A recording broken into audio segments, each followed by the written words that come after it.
Ladies and gentlemen, coming to the stage is MIKEKINGBIZ, the voice of RVA business media. At MIKEKINGBIZ, we celebrate the idea that business makes society better. On behalf of the whole MIKEKINGBIZ ecosystem, we say a big thank you. Ladies and gentlemen, coming to the stage is MIKEKINGBIZ, the voice of RVA business media. At MIKEKINGBIZ, we celebrate the idea that business makes society better.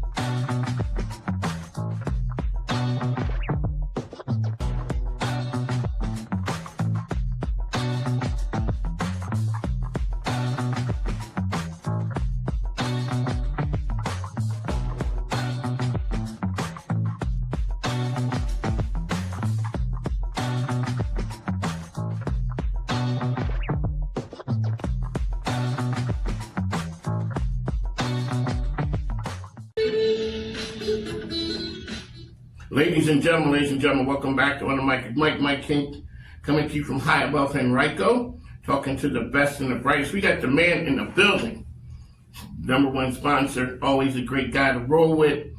He said I roped him into my cabal. I think that was a good one. I did like that, sir. My man Will Melton, Ready RVA. You got a number of monikers. You know, you are. I just call you Big Willie. I mean, that's what it turns into. So tell folks who you are, what you do. So I do a lot of things, but my paying day job is Exponent 21. I started that about 11 years ago, and we are a digital marketing firm, and I now describe us as an innovation company because we're building a ton of technology to help people level up in the AI age. You are, and you pivoted the company a number of times. So before I knew you were a tech company, then you became the Richmond water guy. And then AI Ready. And even with AI Ready, I've seen a pivot there, and with Exponent 21. You are the guy who's like taking your company, really putting AI on the forefront of what's happening in the city. Yes, that's a symptom of my brain at work.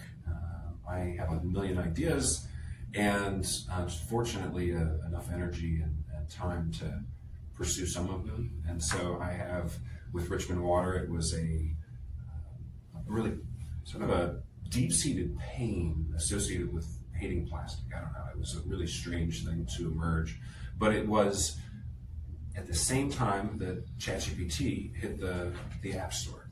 And so I had downloaded ChatGPT in January of 2023, at the same time that I was working with an intern to build up the Richmond Water brand.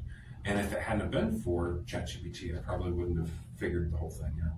Now, it didn't work out the way that I'd hoped, but at the end, what we're doing is important work, and I'm happy with what we've been able to do.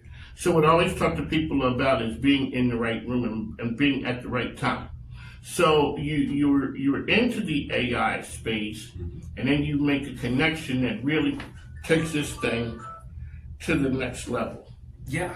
So I've been on the board at Chamber RVA on and off now twice. So I was on the executive committee when I was the marketing chair, and then a year off and then back on. But one of the things the Chamber does every year is they take a trip up to DC to meet with our elected officials at the federal level, both the House and the Senate. And they organize a room in the bottom of the Capitol building, and each one comes in one at a time. Sometimes Mark Warner and Senator Tim Kaine will be in the room at the same time because they play off of each other. They're good friends. And that was the case in this particular day. But that day, Mark Warner came in the room. He had just met with Sam Altman that morning. He had 2 other AI meetings that morning.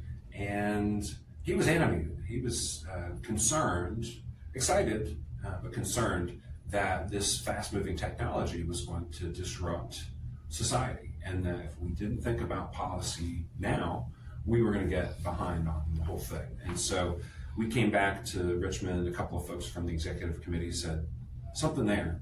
And we just organized a phone call at 8:30 in the morning or maybe it was 8 o'clock in the morning every 2 weeks on a Tuesday or Thursday.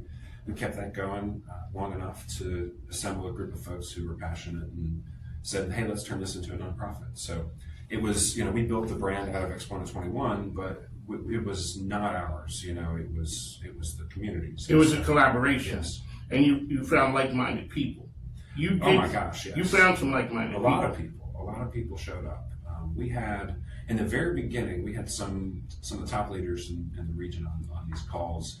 And while they were too busy to sustain it, we found some folks that were mid-level, mid-career folks who really have a lot of drive and passion and knowledge and see right in front of them. They're using AI at work. They're charged with implementing AI, and Fortune 500 companies here in the region, they want to figure out how to give back. They see their friends being displaced from jobs, so they're trying to figure out how we can upskill people and make sure that they have a pathway to the new career force, whatever that looks like.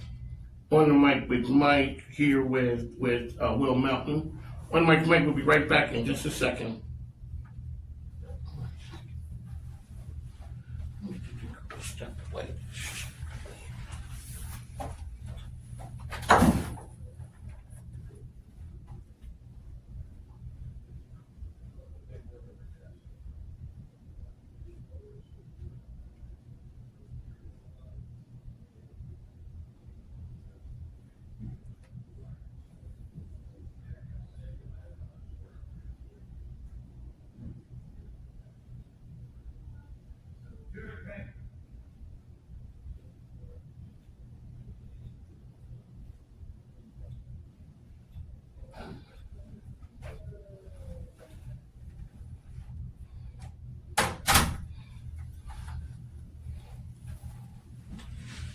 Do you believe people still go to the wrong office? They go to the old studio. Oh, I almost did that today.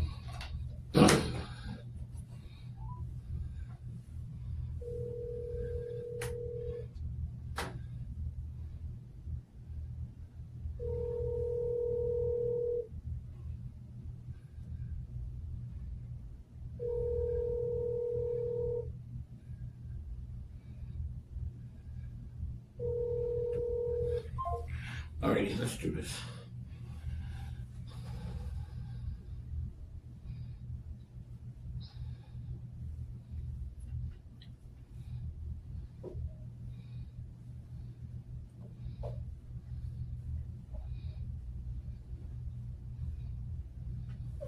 Ladies and gentlemen, welcome back. Mike King, got my man Will Melton here. So we're here talking AI, business in general, but also there's a Code Black that's coming up. It is wealth management. It is on Thursday and Friday. Friday will be Juneteenth. Will Melton is the featured speaker talking about AI. Sir, what can people expect? So I think everybody who goes into business, maybe they don't realize how much the deck is stacked against them, but it is. You don't go into casino expecting to beat the house, No, you don't. But when you go into business, you expect to succeed. You expect to win. But when you go into business, you find out how much of a roller coaster it really is. And so, I think that the name of the game in business is to beat the house.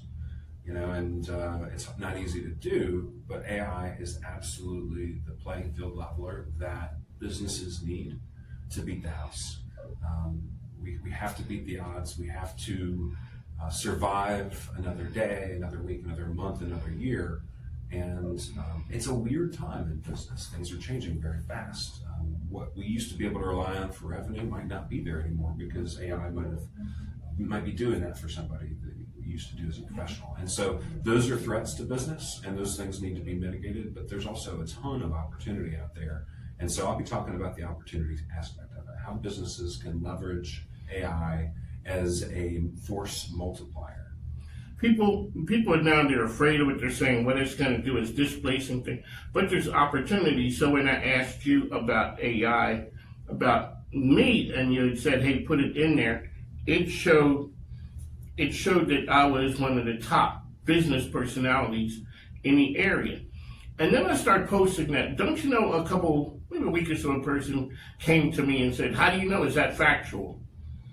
As a fact, people are scared of the content, thinking that it's gonna take over society, take over business.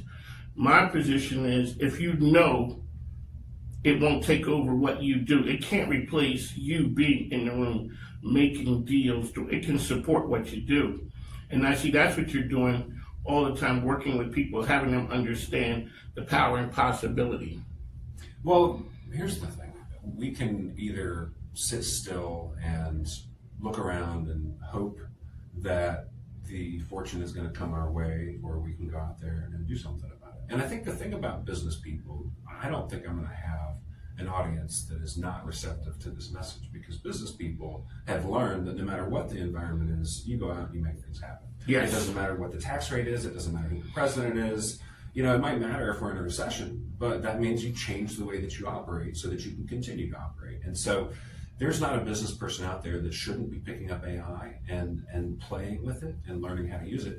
I'm not going to teach people how to do anything on Code Black. I'm going to tell them what they can do, and I'm going to tell them that they need to go figure out how to do it themselves, because they don't need a guide. They don't need me to tell them how to do it, because AI will do that for them.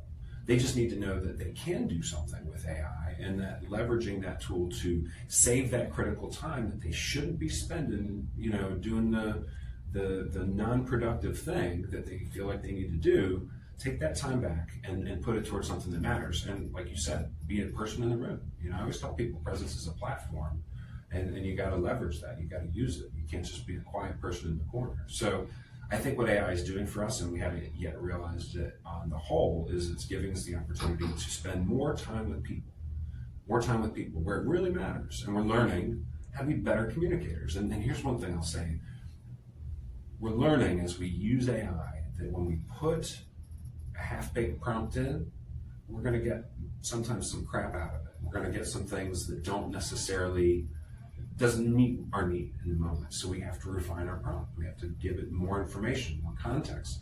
I think that process of learning that we need to be more contextual, we need to share more with other people, is also going to emerge. And I think we're going to find we have better relationships with one another as a result. There you go, ladies and gentlemen. Will Melton, the featured speaker for Code Black Wealth Management Financial Summit on Friday, June 10th. We'd like to thank you, sir. It is always a pleasure. How can people reach you for the things that you do? Best way to get me is on LinkedIn. Just search Will Melton.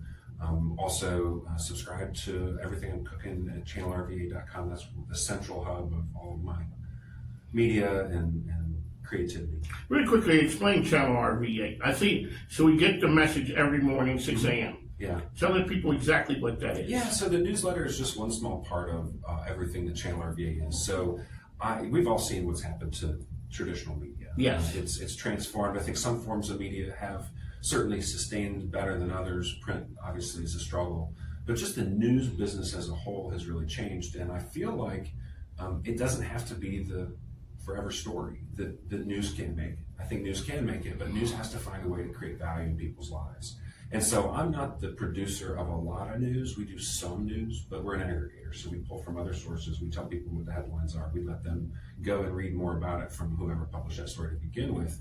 But beyond the news, it's about connecting Richmond to Richmond. So we have original creators that are doing podcasts and videos, and we have writer contributors who are putting content on our platform, or we're pulling their content into our platform so that Richmonders have one place to go to find out where to eat, what to listen to, what events to go to, what's happening in Richmond to make your life as a Richmonder more rich. And we have everything from murals to games to, the list goes on. We're building all kinds of stuff into it to really make it the connectivity and the interactivity of the content rich. So I always tell people, I got a crew, and I got a diverse crew. And then I look at yours, I'm like, you are right there. You have a crew of people that you're with. It's varied, it's diverse. Talk about the power of the people. Well, I'll tell you, honestly, the reason why I have it is partly because I'm not afraid to talk to people, but really it's because of Richmond Water. When I started Richmond Water, one of the things that the charge was to make people change the way that they hydrate. And so I had to make them fall in love with our brand, but I had to make all of Richmond fall in love with our brand. And all of Richmond does not look like me.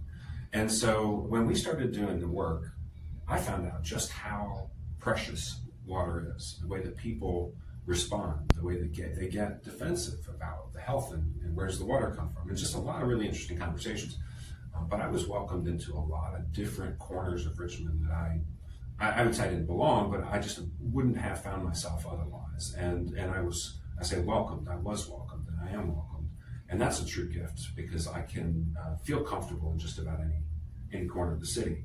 So, but I've recognized that Richmond's a creative place, and so it doesn't matter what the community looks like, doesn't matter how much money they've got. There's creative people all over the city who are working to make things happen, and those are the people that I want to surround myself with. There you go. Well, Melton, he's the best out there. On the Mike ESP on Richmond. Make sure you go online, take a look, get your tickets for Code Black. It is going to be the place to be. On the Mike. This is the night that 10 years, 15, 20 years, you're going to be looking back and saying, I was here. There's an inflection point happening in technology. We get to lead it, and we get to lead it right here in Richmond. We must prepare existing workers, students, and communities to be able to use AI so that no one is left behind. The real story isn't AI itself. The real story is what AI makes possible. AI is the new keyboard. It's the new mouse. It's not the answer, it's the instrument. And the more people we hand that instrument to, the more possibilities we turn into realities. People want to be together when you're making a difference. How can we make Richmond, make the region, and in part, all of Virginia, the most AI ready? A lot of people ask me, do we just want to be the Silicon Valley of the East Coast? The quote everybody keeps on having me re-ask is no. My mission is for Silicon Valley to be the Richmond of the West Coast.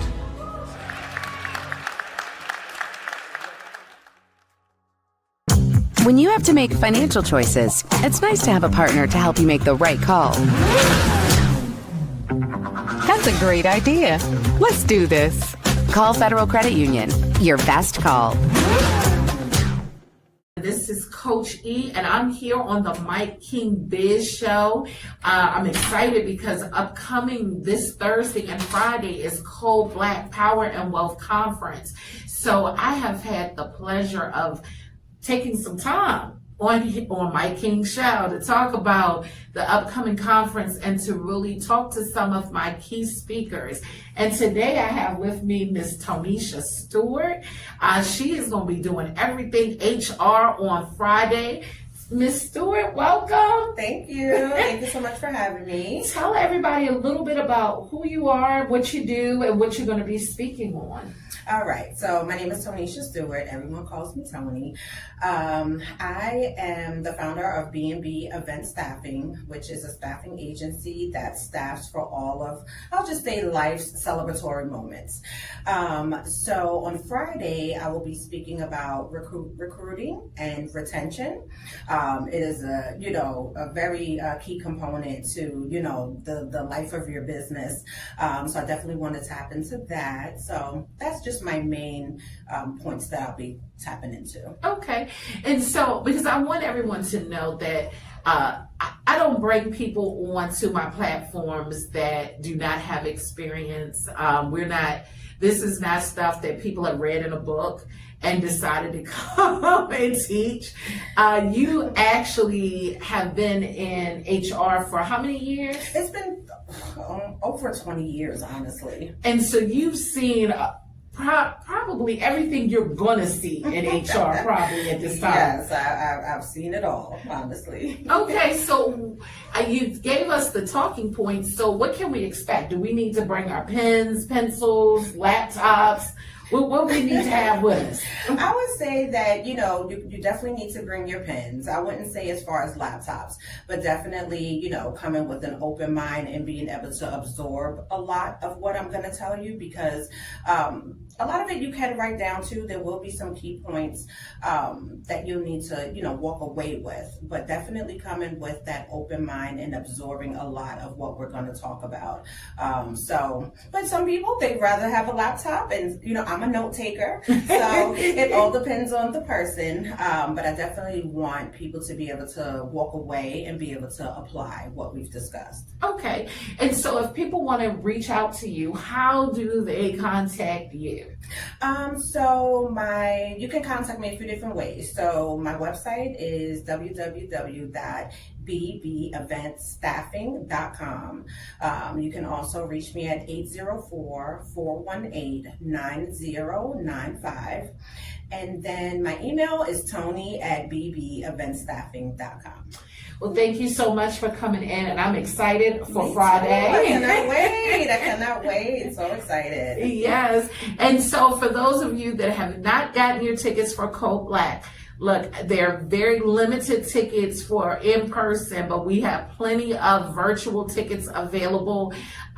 This is a room you want to be in, especially if you are a minority business and you have been feeling like you're stuck, you things are not moving the way you want it to move. Maybe you feel like you're alone building and you need a better support team. You want to scale and have employees or independent contractors with you.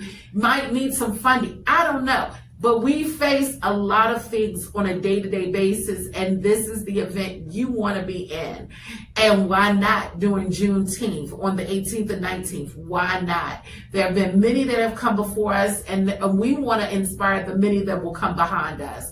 So go to codeblackconference.com/home to get your ticket. This is Coach E, and you have been tuning into Mike King Biz.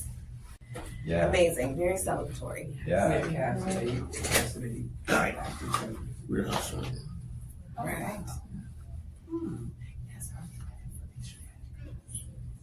These mics, I feel like I'm customized. This is my rounds of light, but still boxing my shadow. This is my day. Never threw in the towel, though. Hip hop's Messi, Neymar, and Ronaldo. Go! Scored on these boys. I done won damn near every single award on these boys. Sold out movie theaters and even tours on these boys. Feeling like the mop wiped the floor with these boys. People ask me Mike King Biz. Ladies and gentlemen, welcome back. One of Mike King here, coming to you from high above Henrico. That's where we are. We talk to the best and the brightest. You can follow me on social platforms, which are one of Mike, as well as Mike King Biz. That's where we are. 10 to 12, Monday through Friday, ESPN, Saturday, 6 a.m. in the East. Okay, the lady next to me has something going on. You see flowers, that's how I've just upped my game right here. That's right. She told me she is a cut flower farmer. Being from Philadelphia, we are the epitome of class. I don't even know exactly that is right there. But, ma'am, welcome to the program. Hi, Mike. Thank you for having me. Okay, so tell us who you are and what you do. My name is Natika, and I am a cut flower farmer. We also grow botanicals, and then we use those things that we grow in floral design. The floral designs that we really like to make are things that show up in civic spaces to help folks center, become a little bit more present, bring the green spaces to them so that we can then sort of lower our cortisol levels. So it's about stress reduction and wellness.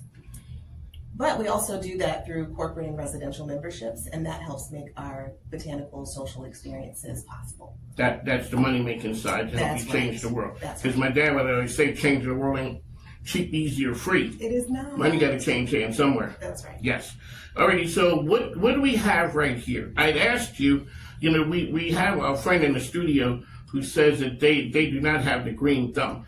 I'm pretty decent. I can keep some flowers going. I can. Oh. Plus I can put a little something together. I don't even know what I'm putting together, but when I look at it, I'm like, oh, that's cool, until I see something real.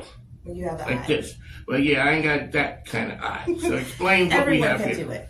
So we brought you some flowers today because we really believe that the impact of flowers really does something different. Yes. So I wanted to ask you, though, when you think about flowers having showed up in other aspects of your life, how did it make you feel? Good, all the time. All the time. I'd be like one of those ones when I hit the lottery, but I got to play first, and I don't know how. I would have flowers all the time. It's just something cool about there's flowers in a room all the time. It just makes you feel good. There's a lot of science and research behind it. You're absolutely right. So what we brought for you today are all things that we've grown on our farm. So we have hydrangea, and there's berries in here. These are edible blackberries. Really? So yes, they'll start to turn, and then you can pluck them out of your bouquet and enjoy them. There are medicinal plants, yarrow and lemon balm. We have mint. And you got mint in here? There's mint in here, so it smells good on top of it. So not only are these bouquets beautiful, but they also have beneficial purposes. They smell good. They help us relax. So you should keep some in the studio all the time. I'm going to see. Well, we're going to talk about that. That's right. You know, I'm in a deal-making business. I love deals. Exactly. Like, yeah, that's like, okay, who killed the middleman? It wasn't the middleman. He's always good. Okay, so when you put something like this together, how long does something like, never mind, because that's a trade secret. We don't want to let people, how do people reach you and figure out what they want and need? Oh, I love talking to people about plants. So have a few minutes when you call me now, because I really want to get into what is it that you're hoping to experience? What is the end result that you want? And then we're going to build something specifically for you. So it's a very custom experience. Do you want something large? Do you want something smelly? Do you need something for, I have a cat. Please don't kill my cat. Okay, great. We're going to make a consultation for you. So you just give us a call or find us on social media. We're on all the platforms at True Grit Farm Flower. And also our website, truegrit.life, and that's where you can find out about the memberships and different offerings. And so as a business, this is something you provide to businesses. Yes. There you go, folks. Right. Make sure you go ahead and check her out. These are great. They're going to be in the studio right here. So when people walk in, I get the oohs and the ahs. That's right. That's right. That's what we're after. Really quickly, before you get out, everyone has a dream. How do you make that dream come true? I think togetherness. I have learned along the way that we can't do this alone. So having good people in our corner and supporting each other, that's how we do it. And of course, lots of perseverance. There you go. Yeah. And now where's your farm at? What'd you tell me? Where is it? We grow in Richmond, okay. But we are transitioning and standing up our farm in the Northern Neck, which is Reedville. Yeah. So we grow here too. So we have some urban growing, and we work with a lot of different partners in the community to, would you like to grow this for us? Can you help us? Do you have space for us? Great. So that way we don't always have to drive to Reedville. Yeah. That's right. I don't know where Reedville is, but it just seems like it would be a ways. On the mic with Mike, Natika here, we'd like to thank you. Oh, really quickly. So she's not on air, but you got to give a shout out to your awesome intern. Oh, that's right. This experience has been possible because Cadence Major is such a big help. Thank you so much. She is helping amplify what True Grit does and our story, how we are a sustainable farm and our community connection. I'm really looking forward to what the whole summer entails with her. She's been amazing so far. She's been amazing. And having been in the Army for a long time, I never would forget the name Cadence. Right. And then she drops on what her last name is. It's Major. I mean, it just goes together. She's a Major Cadence. She is. It's a word. Ladies and gentlemen, the studio is full. We got some real heavy hitters in the house. My man Craig Martin is in the house, who has the Good Road. But see, he has, he's a big production. He has people. Yeah. I don't have people. When I need sound effects. Straight up from my granddaughter, 5 and below. Shout out to her. Thank you for coming in. You. It's always a pleasure. Make sure that True Grit Farm and True Grit Farm and Flowers. Correct. See, ladies and gentlemen, shout out to North Penn School District. Thanks now. Take care. Okay, thank you. Now, bye-bye. Excellent. Okay.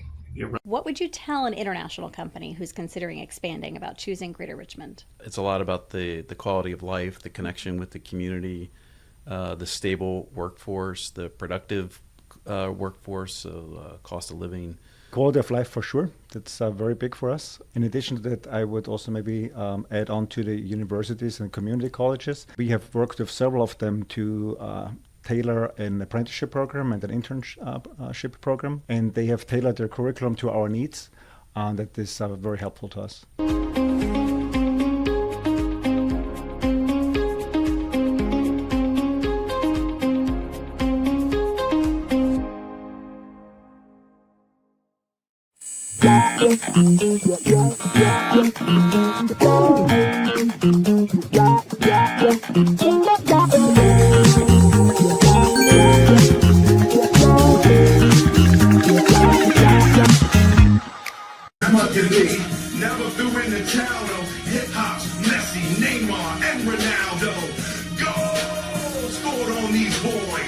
won damn near every single award on these boys. Sold out movie theaters and even tours on these boys. Feeling like a mop wiped the floor with these boys. People ask me how my king biz. Ladies and gentlemen, welcome back on the mic with Mike King here, coming to you from the MIKEKINGBIZ called Federal Credit Union Media Center, which is high above Henrico. Got the man in the building, iconic one, Colby Kay, commercial real estate broker. How are you, sir? Man, I'm doing fantastic. I cannot complain. Weather's beautiful. Top down. Hair blowing in the breeze. Beard blowing in the breeze. So wait a second. So you're here today, but we got to hurry to do business because you're not going to be in town much longer, are you? How long? I leave Tuesday to go to Dominican Republic. So wait a second. Didn't you just have a graduation? Yeah, my daughter. What kind of father are you leaving your kids, man? Come on now. I'm not leaving. That's her graduation trip. All y'all going? Yeah. See, ladies and gentlemen, that's how the 1%ers do it right there. That's how you do it. Because I was ready to say, come on, man, Dad can't. You're not allowed to leave your kids, man. Come on now. When you and again, so proud, just beating my chest, man. That when you have a daughter, valedictorian, Richmond Community High School, the number either 4th or 5th high school in the state. You got a valedictorian. She graduated from J. Sergeant Reynolds a week before that with an associate degree and full ride to North Carolina A&T. She deserved a trip to You're going to the Dominican Republic. Yes, sir. Yes, sir. So what are you going to look like when you go down to, it's Greensboro, right? Yeah. What are you going to look like when you ride down there and you drop her off and you got to hold it together and ride away? Man, the only, and the crazy part about it is we actually drop her off on her birthday. So she will be 18 when we drop her off to start her college, her college career, college life. So I already know I'm not going to hold it together. The only reason I held it together at graduation is because of all the things she had participated in before, the graduation from J. Sargent, the rewards, banquet, those type of things led me up to. So you were somewhat good. I was somewhat dried out. See, ladies and gentlemen, that's what success looks like. The man's like, I was like the song said, all cried out. I was all cried out. But just beaming with pride, man. Congratulations. I appreciate that. Congratulations. It's all to her. Wife and I, we take some credit, but she was just focused, man. So it's gonna be real good. So we go to the DR, come back, then we'll be jumping straight on the road to go to Greensboro for new student orientation. So it'll be great. That's what they're saying. Ready to connect with what's that? The greatest. What is their deal, though? The greatest homecoming. Homecoming. Yeah. They let people know that. So what's going to happen is you're going to go and then you report back. Have you been there before? Yeah. So is it truly better than all the others? So, I haven't been to all the others. That would have been something. No, you don't need to go all the others. But compared to the ones, that you've been to. That I've been to. I think, so it's been a while. So maybe they just started making, I don't know how long that claim has been. I think the last homecoming I went there was, starting to date myself, it might have been like 93. Okay, ladies and gentlemen, he had to step out of the way. Dinosaurs are walking the earth right then. Yeah. 93. Did they even have music back in those days? Oh, absolutely. I'm not sure. Yeah. I actually went to the last Aggie Fest. That was in 90. There you go, ladies and gentlemen. That man is ancient. Yeah. Yes, he is. Mike King, Colby Kay, Icon Commercial Real Estate is in the house. Sir, what's happening in the real estate market? Oh, man, everything. It's just, I think I don't know if everything is finally defrosted, but we're seeing a lot of activity, a lot of, entrepreneurs out there that that are looking for space. We have some great listings that are out there. And, for anybody, once I tell you my contact information, I'm just going to say Faith in Housing Bill. It is something that's very powerful that churches and nonprofits, please reach out to me if you're looking to make your assets perform. Okay, give us a little bit about a little bit more. A little bit, just a little smidgen. Now, I'm from Philly, so I don't. You might not know how much a smidgen is. I do know a smidgen. Okay, well, I think that came from South. So okay, you guys are claiming. Yeah. Okay, at least this way somewhere. Just a great bill that Governor Spanberger has passed that allows churches and nonprofits to develop their land and see their land perform, see their assets perform, and that's a big thing. But you need that trusted partner, Icon Commercial, to make sure that you are being represented, that you are all the boxes are checked or all the T's crossed and the I's dotted. So you need that trusted partner to be able to go out and help you have those assets perform. Because so you guys are able to do business all around the state, but like you say, you do pull in your experts from the local areas. That way you're operating with it, your expertise here in the Central Virginia area, but if there's something in Brunswick, Emporia, wherever, you're able to pull in those experts from there.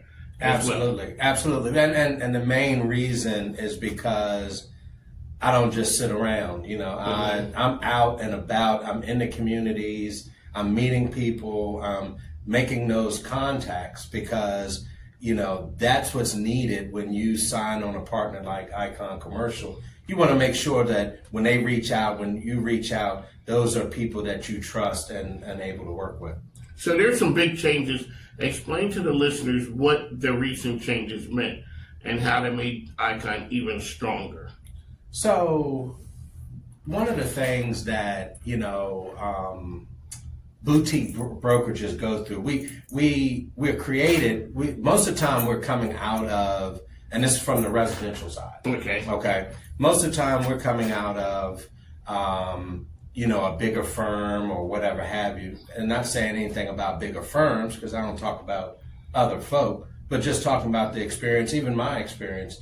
You come out and you want to, when you're definitely community focused and things like that, you want to do things in the community. And a lot of times the best way to do that is to create your own. So that's when those boutique brokerages come hang out their own shingle. Right, exactly. And then you find a partner that you work very well with. Like I was telling you before, Katina and I, we go back to those beginning days. Mm-hmm. And so, but what happens is, you're doing community work, you're helping people in the community, you're finding all kind of people, great houses, helping them sell their houses and things like that.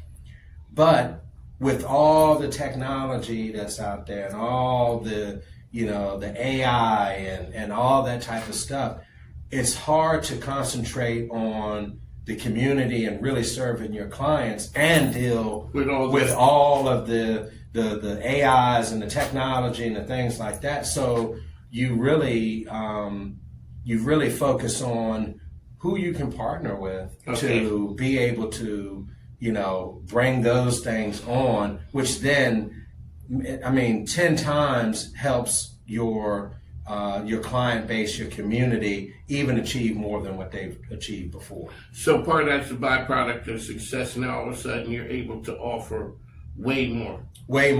And let's not be, let's not forget the structure of a real estate company.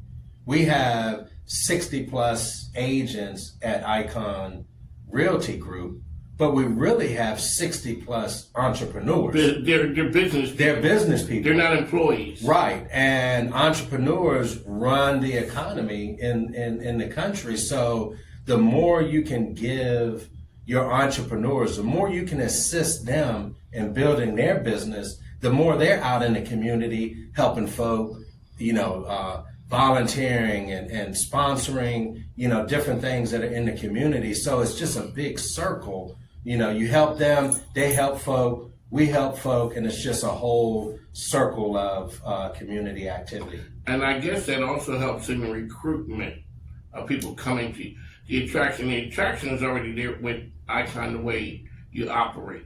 Absolutely. And then adding that extra bonus onto it can't do anything but help.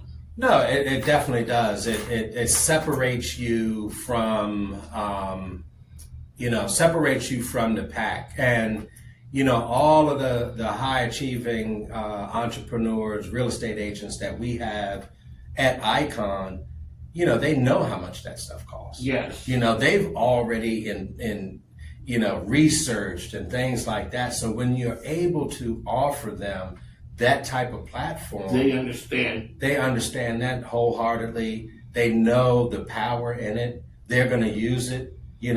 One of the things that you learn in this business first out, like client relationship manager. What's the best CRM out there in the world for anything? Client relation manager is the one that you're going to use. So, you could have all of the, all the bells and whistles and things like that, but you have to use it. Like they say, knowledge is power. No, applied knowledge is power. Just knowing stuff. Yeah, but if you're not applying, I know some stuff. Right, if you're not applying that knowledge, what good is that? To sit back and just have knowledge. So you have to be able to apply that knowledge. You have to be able to apply the systems and the, advancements that, partnering with ERA provides. So it still needs to be used, but it's better to have it and use it than just not to have it at all and you're running around chasing your tail. There you go. Colby Kay telling you, you don't know what you don't know. Don't know what you don't know. But when you have real estate agents who could go anywhere. Right. They can leave whenever they want. Your idea is to keep them here. They understand the value. When you guys pull in something like that, understand these things we're giving you as tools to help you be successful. No, and absolutely. And, one of the things that, I tell my commercial agents all the time, there is nothing new in real estate. Now, you think that might be contrary to what I said with all the new technology and things like that, but real estate is a contact sport. Yes. So you need to make contact. So the technology assists you in the part that is not new, the contact, the maintaining relationships, all of those things help you to, do your job and to maintain a nice little circle of influence where you are giving influence. You are helping people. I know most of my agents, or most of the agents at Icon, they're connected with everybody, all the clients that they use. So there is no old client, new client. It's just clients, and then they become family. So you're always providing what that family member needs, what that client needs to maintain, their knowledge and how much the house is worth, or, whatever have you. Is it time to move? Is it, so you can get that advice. That's why we call ourselves advisors. That's right. They are advising Colby Kay on his way celebration-wise to the Dominican Republic with the family. Sir? Yes. Are you going to be down there doing family stuff? Don't be having the wandering eye about looking at some real estate when you're there. Oh, I'm absolutely going to look at some real estate. What are you talking about?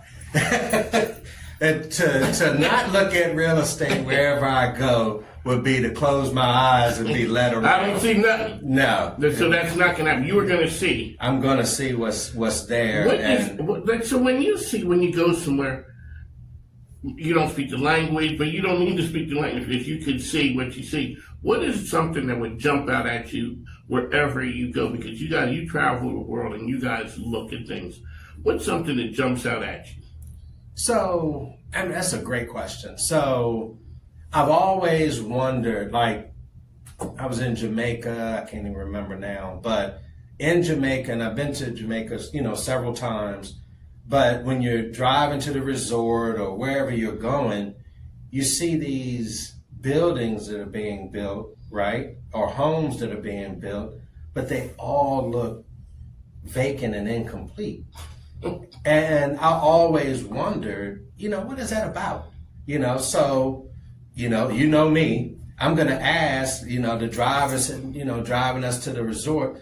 And we had a conversation about real estate. And I said, well, I see every time I come down, I see these buildings that seem incomplete and, not finished and things. And he said, well, what they do, what the homeowners that are building these homes, they work, they get the money, they come back, complete enough to what their money is affording them then.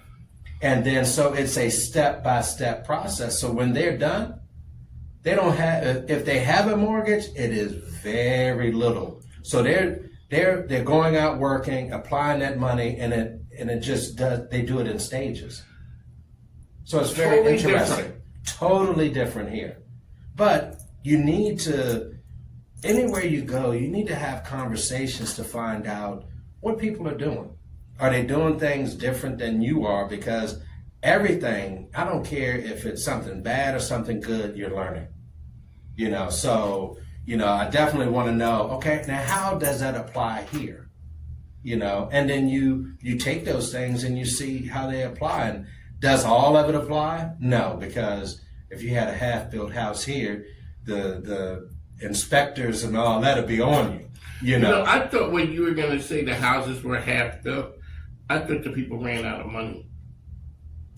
And in fact, they did to that stage. But see, I wasn't looking at it to that stage. Right. I thought they just told me the project ran out of money. Right. They weren't building it as they went along when their money said, build the next part. Right. They built the next part. I thought that the project ran out of money and maybe they walked away. And that's a very interesting thing that you just said, because what tells your mind that thought and what tells your mind another thought? It's what you presume that is what it is.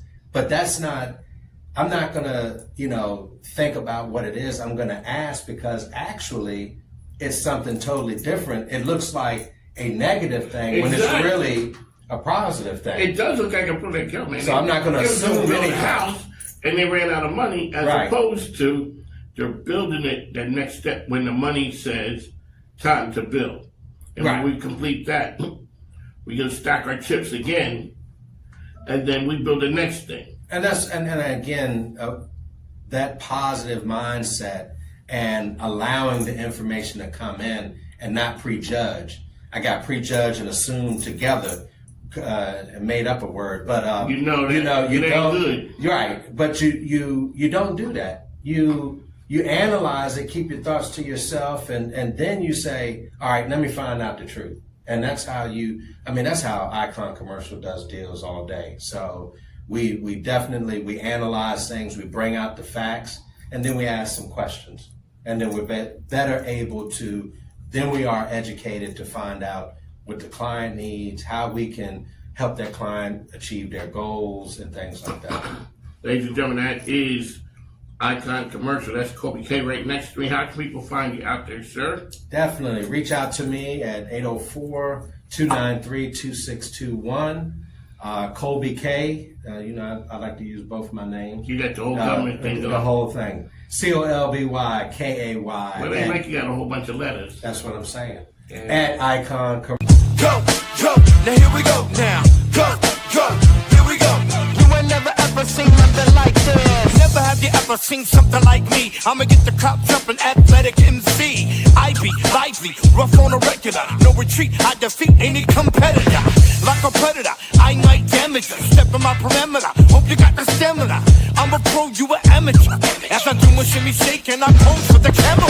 Elusive movement, peep the vernacular. Attacking you, nothing short of spectacular. Nothing you can do, you gotta face this. Witness my greatness, I move like I'm weightless.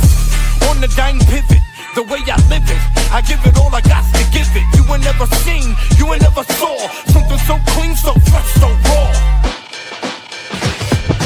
You ain't never ever seen nothing like this.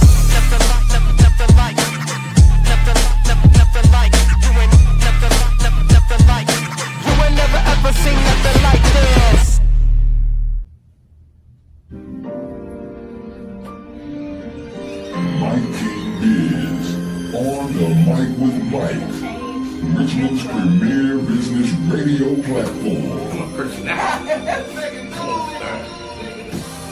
Judging how you judge say we going corporate. Nah, we just corner boys with the corner office.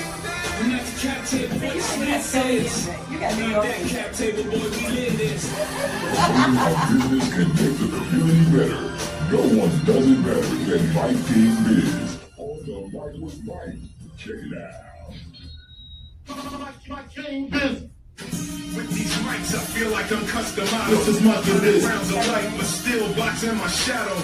This is Mike King Biz. Ladies and gentlemen, Mike King back coming to you from high above Henrico. Yes, we talk to the best and the brightest. I left the light on at a new studio.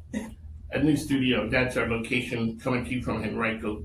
People thought that I was from Chesterfield. I had to correct them. I was tired of sneaking into Henrico under the cover of darkness. Yes, and that all was because of this lady next to me, Danielle Fitz-Hugh, formerly of the Chesterfield Chamber. And next thing you know, I got associated with Chesterfield. But now moved over to Henrico. She is with Richmond Region Tourism. We got Jerinne is in the building. You know, me and her go way back. You and Jerinne? Yes. I had no idea. Yes. Yeah. Where did we do our first interview? At Mama Show's Cafe. Yeah. Oh. Yeah. That was back in the day. That was way back in the day. 16? 17. 17? I like that. I was going to say, I don't even think I worked in Chesterfield then. No. Oh, no, you were. I was trying to hit on you down in Petersburg. But you didn't know, you didn't answer when I came. I was at the door. You were just like, get away from the door. You keep on knocking, but you can't come in. But I finally got in. But you finally got in. Yes, and when I got in. It was worth the wait. It was. It did. All right, folks.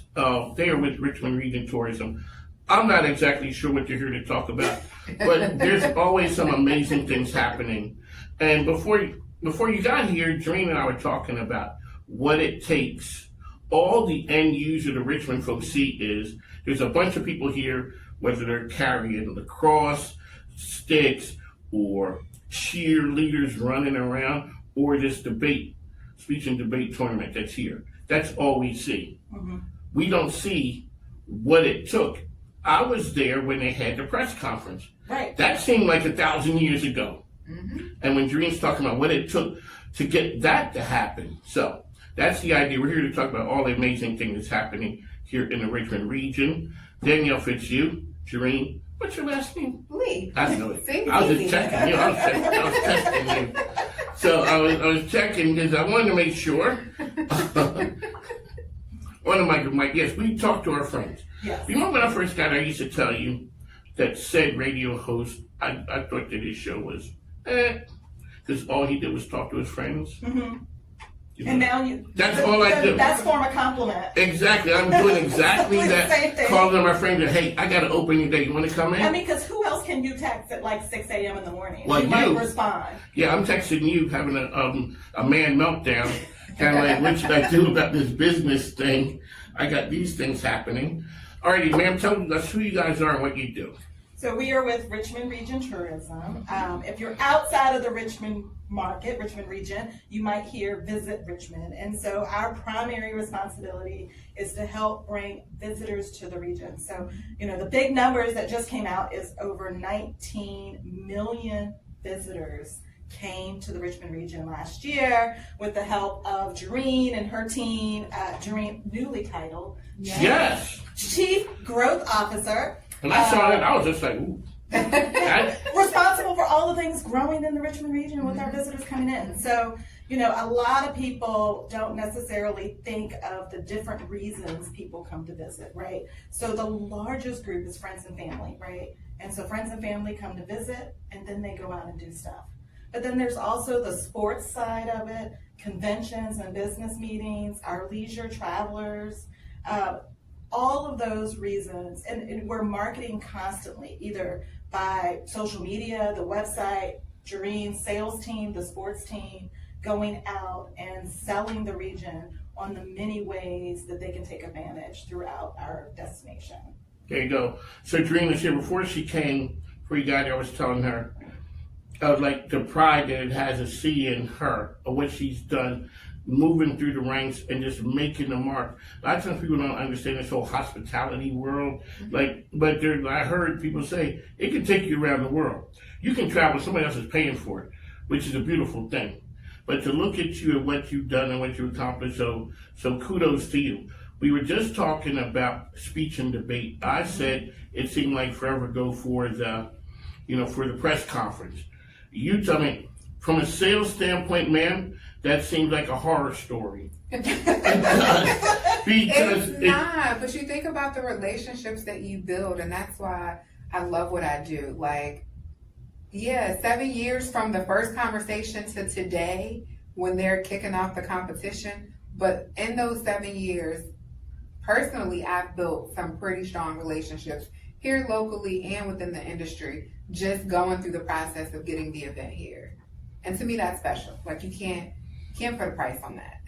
And it's a complete community-wide event. There's so many opportunities for the community to plug in to speech and debate while they're here this week. So it's not like people just come here and take. Right. We're being able to engage the community. And all the volunteers. I ran into Jackie from Henrico Sports and Entertainment Authority. I ran into her as I was leaving my volunteer shift this morning. She's volunteering at Hermitage High School. And so everybody from all around different businesses, they're taking time out of their week to help set up. It's 750 competition sites, which is 4 schools in Henrico, 3 schools in Chesterfield, plus the convention center. We had to get all those set up, plus we need people to work each of those sites every day. So it becomes a true community event. True community event. So a lot of times when we talk about that, and shout out to Jack Berry who explained to me the part that Richmond tourism, the financial dollars, when you hear Catherine talking about what that means to the economy, there is a bottom line effect on what people pay in taxes and what this offers to the community. Because when I fly in, I'm going to Richmond. I don't know where, I don't know Chesterfield, I don't know any of the places. I just know I'm going to Richmond. But everybody plays a part in this right here. In our region, it's very complementary. You don't have a ton of duplicate assets when we talk about our different jurisdictions. So we're not a one-trick pony. So when you come to the Richmond region, you have a variety of interests that everybody can take a part of. So when you go to other destinations, you might just see water. But when you come to the Richmond region, we have culture, we have attractions, we have museums, we have sports, we have entertainment, we have new entertainment, we have existing entertainment, and everybody's upping their game so that it's a better experience. Alrighty, ma'am.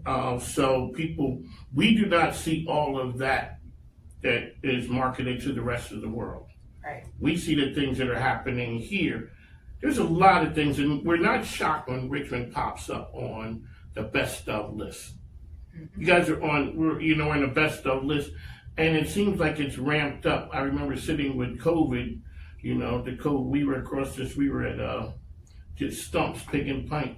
The AKs are coming to town, and next thing you know, the world changed. And I remember, over the course of that, people talking about how we made it through. And Richmond seems to come out on the other side stronger and better. Jerinne, when you're out there pitching, really quickly, ladies and gentlemen, they brought up something that I had to take offense to. So I played. We're going to digress a little bit. Yes, we are going to digress. Let's do it. I come from a long line of ministers. I'd be remiss if I didn't touch on this subject. I was playing the Jay-Z thing because it's the corner office. And you say, oh, you're playing New York music, not Philadelphia. Then I just had to drop in Lemonade from Will Smith. But now, one of your former compadres went to Philadelphia. Yes, he did. Yes, he did. I asked him, I hope my city rolled out the red carpet for you. And the man said, yes, they did. I thought I heard him say he loved it there, but maybe I was just in love. Shout out to Kevin Holland out there. Yes, you, Kevin. Yes. But it is alike. There's Broad Street. Yeah. There's VCU. There's Temple. There's parts of town. If you don't go over, you don't live over there. There's a battle between areas. So I just wanted to be clear. But also in the Richmond region, you have more than just a city. Yes. You have the region. So if you don't just want downtown, which we love downtown and all of the foodie scene and culture, but you can also go to Henrico or Chesterfield or Colonial Heights. You can go to Hanover. Hanover has a brand new farm tour. Can you take a farm tour in Philly? No. I don't think you can. Can you sit in Ashland at a restaurant outside and watch the trains and feel like you're in the cutest, quaintest town ever? I'm not in Philly. Can you go to horse racing in Philly? No, I don't think so. I don't think you can. I'm not a tourism. Maybe we should check with Mr. Holland that he can help me with those. I don't think that we can do all those, but we can say, hey, we got Betsy Ross and Ben Franklin. Oh, they do. They absolutely have a fantastic experience. There's a lot of similarities. Yeah, I'll give you that. There's a lot of similarities. They do. Because there's different in Richmond here. When we say Richmond tourism, and that's why it has to be Richmond region, because there's some big differences of what people want and can do. That's why I love the I Am Tourism, the bus ride. And I think that's a unique selling proposition for the team, is that the diversity of what we have in the region makes us very unique. And we're all close in proximity, so it's not like it's going to take you a day to have a different experience. Right. No. Alrighty, so how can people get information about Richmond Region Tourism? You can follow us online at visitrichmondva.com or Visit Richmond everywhere. But I would be, as you said, remiss, right? Mm-hmm. Right. So a lot of the work our team does in market is uplifting our in market programs. And so we manage Black RVA, BLK RVA online, and Out RVA. There you go. You see, I got my. It is Pride Month. Yeah, it is Pride Month. Dine Out for Pride kicks off Thursday. James is here next week with us. James is here next week, and so I love James. Dine Out. Who doesn't love James? He's a good guy. Make sure you visit Out RVA and check out our list of over 30 participating restaurants. Proceeds from the sales go to support Pride Fest, Virginia Pride Fest, which is the largest Pride Fest in the state, and then also Out RVA as well, our LGBTQIA+ campaign and program here. Which is it is inclusive, and that's something that tourism really promotes. You guys promote the community, so the Black RVA events, things that you do there, it really helps the business community. And so, shout out and thank you to you guys. So it's been a while. Let's get some of the best of lists that we're on. Jerinne, I see your team out there flying out on, hey, we're going to insert name. We're in Chicago this week. Really? Heading up to 6 in the City, Chicago. It's a unique client experience where we partner with 6 other cities. So it's Raleigh, North Carolina, it's Louisville, it's Columbia, it's Richmond, Memphis, and Birmingham. And so we're doing it in Chicago. And the idea is to bring meeting planners out, and each city brings a barbecue pit master, and the meeting planners get to experience our destination through food, right? So it's not like your traditional trade show appointment where you're sitting at a table like this and across from you is a meeting planner and you have 6 to 10 minutes to give them your best pitch. It's, let me introduce you to our region through barbecue. And we get to have conversations and people get to walk around. And a couple of years ago, we took Ronnie's Barbecue with us. And so they won Best Barbecue at this event before. And so now we're taking Mama's Barbecue, which is the sister restaurant of Boca Tacos. So they're going with us up to Chicago this week. Mr. Ronnie, he made fun of me. He did. Because he said when he was growing up, he said, well, my grandma had a speckle pan. And I'm like, excuse me? You don't know nothing about that. And you're from Philly. That's exactly what he said. We're country girls. I'm like, yeah, we had that, the blue and white one. He goes, y'all had a name? He said, yes, a speckle pan. I'm like, I never heard that. And he goes, yeah, that's because you're from Philly. Mm-hmm. Yes, sir. His barbecue is on point. Really quickly, tell the folks what the jurisdictions are.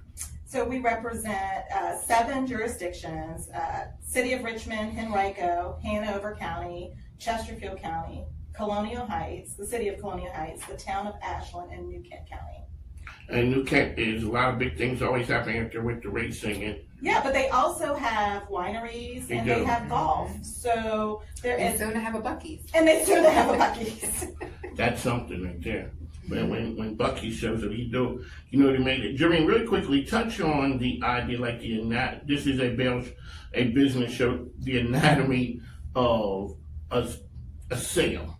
So you initially, you talk to someone, you make a pitch, go through that, and what's the shortest you've seen it take?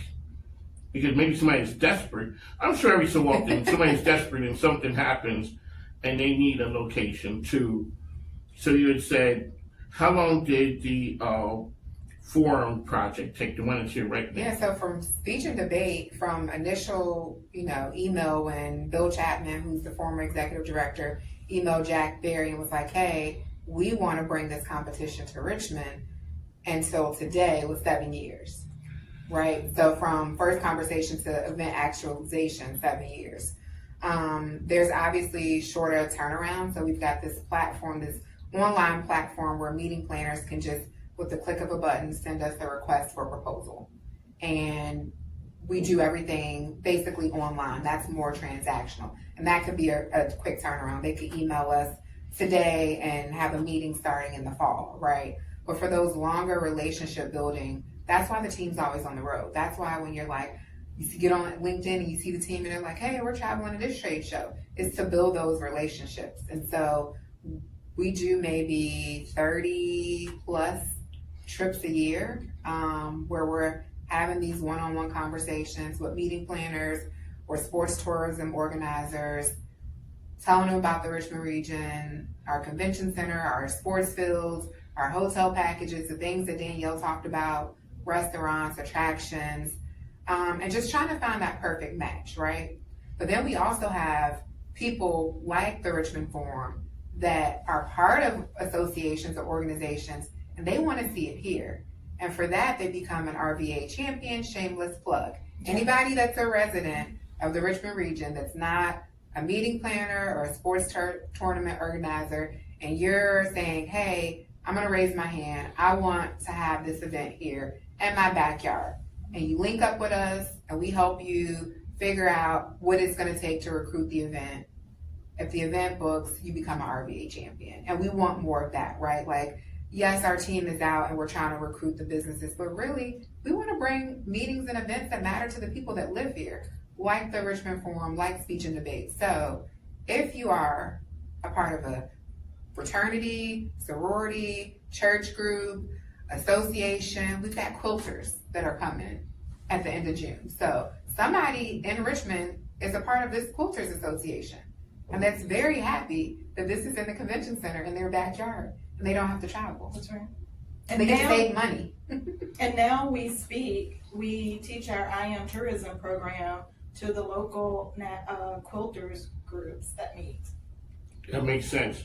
That program is amazing because it's one thing that I'm not from here and I sit there and you hear there's the wow factor.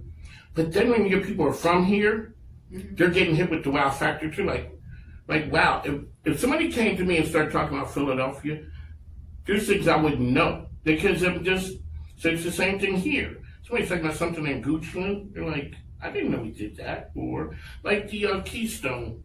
I've never been there. You walk in and it's like, that's like straight, oh my goodness. Like this is something here. I've driven by that thing 100 times. And I think what gets missed sometimes is tourism and hospitality industry is not looked at as a singular large business. But in the Richmond region, it's over $4 billion industry.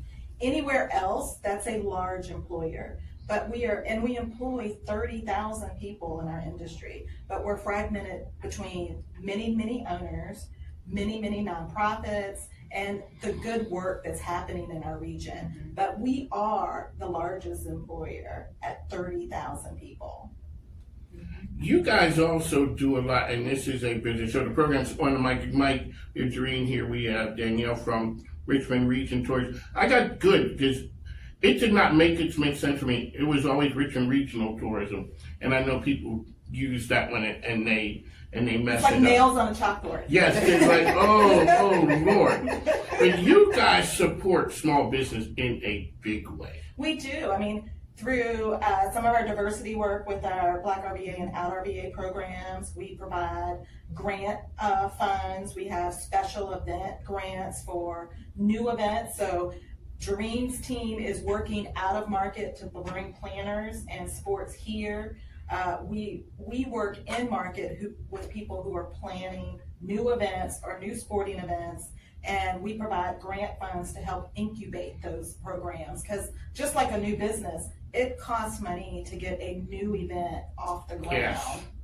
And having that front money up front is super helpful to having vibrant, sustainable events take place in our region. And it's something when big organizations, so a friend of ours, Coach Erica Harper, was here. She walks in and doesn't realize, oh, you're one of, I'm like, hey, they're with Richmond Region Tourism. She's like, hey, you're one of my sponsors for Code Black. That does not happen outside of you guys making that happen. The streets are always talking about the things that you guys do. Because like you said, there's some heavy lifting making it happen. There are a lot of things happening here. You guys have made Richmond so popular. People got to move down the road now. I mean, you can't even go to Petersburg now because it's like Richmond is just over the top. We want you to stay in the Richmond region, stay for the weekend, stay for the week, and plan your day trips around the region. But you can incubate here. I mean, a fourth of the population of the country can drive here in 4 hours. Yes. And so this is definitely a destination. It's easy to get to. You can drive here, you can take the train here, you can fly here. We're always adding more flights with our partners at the airport, more direct flights that you can get anywhere in the country. There you go. Really quickly, also, talk about Dime Tourism. Like, so you guys have that what is it, monthly? It's typically monthly. We now have a digital version of it as well. Oh, really? Mm-hmm. Our next one is on June 25th. I don't know how soon this is airing, but it's June 25th. We'll be at Brian Stratton's brand new campus. That's right. It'll be our first time at the new location, so we're excited. We'll be back in Chesterfield, but we move it around the region. We were at the Raceway in May. To a sold-out class, and then we took the bus out onto the course. I mean, we didn't race it, but we did do a lap. You guys went out there? On the bus, yeah. Where were you? I wasn't on the bus. You were not on the bus.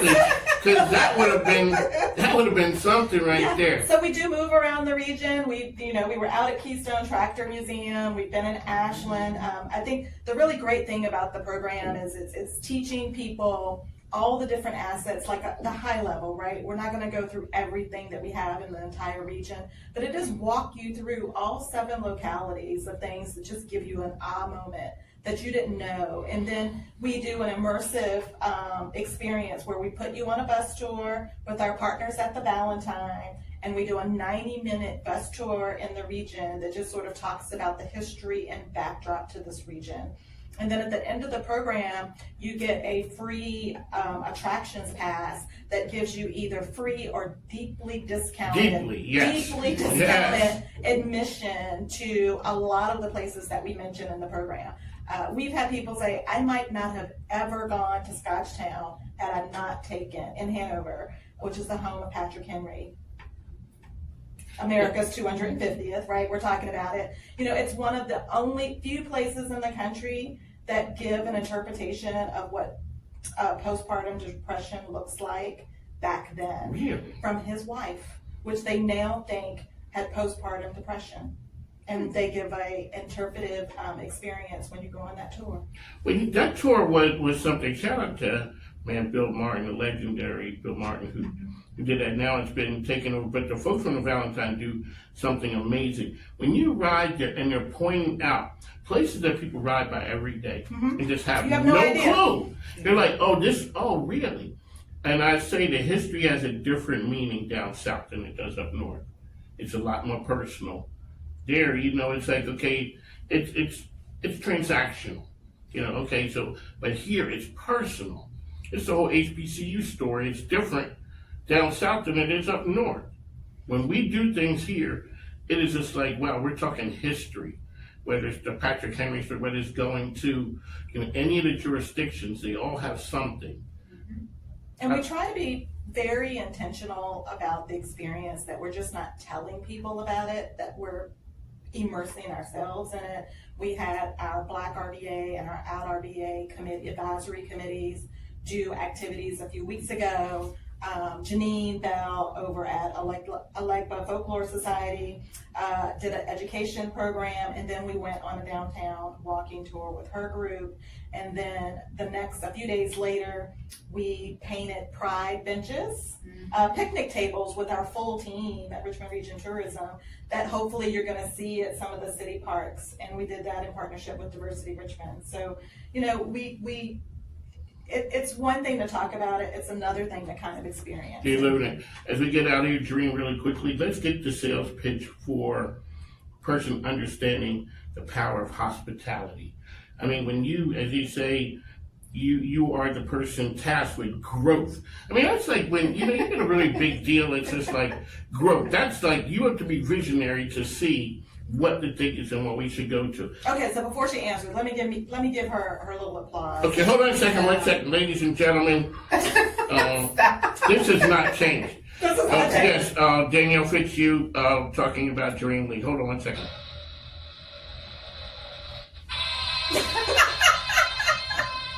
The location it's change. It's not quite that cheesy, but it's okay. It's okay. But Jerinne is seen as a leader throughout our industry in the country.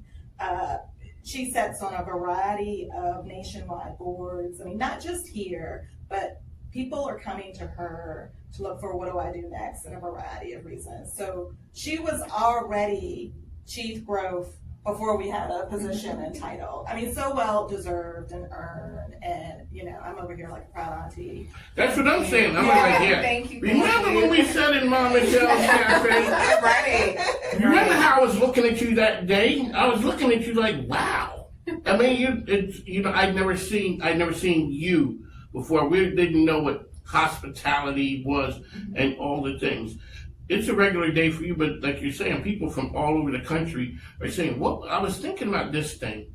What would you do?" That's when some of the people really look at you as a leader. So let's get the idea, the power of hospitality. Yeah, so I tell people all the time, it's the power of partnership, right? Like, we can't do what we do to attract meetings and conventions and sports tournaments without the people in this community.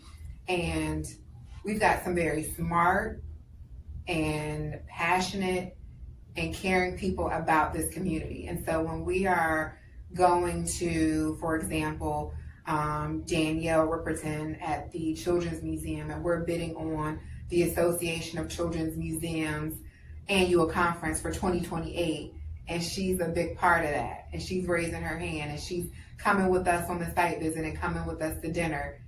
People are seeing like, oh, it's not just the Convention and Visitors Bureau that cares about our event, it's the people in the community. Or when we're working with Dennis and his team to secure the Atlantic 10 Women's Basketball Championships for another 3-year deal. That's a big deal. It's a big deal to the people in this community. Or when we're working with JC and his team to get the American Junior Golf Association's championships here for the first time ever. They're coming this month. And I remember when I first took over sports, selling sports, this is like maybe 2017, 2018, and the meeting planner came for a site visit. We went to coffee at Irving Hang Suite. And again, that's another long event, right? It took building that relationship until we had the right partner in Chesterfield and the right golf course and everybody willing to pitch in and raise their hand. And now we're bringing all these junior golfers to compete here in Chesterfield. And so the biggest selling point for our team is that it's not just the CVB support that you get, the destination information, the incentive dollars, the help with hotels. It's a community and people that care and that want to see your event here and that we're buying into the success of your event.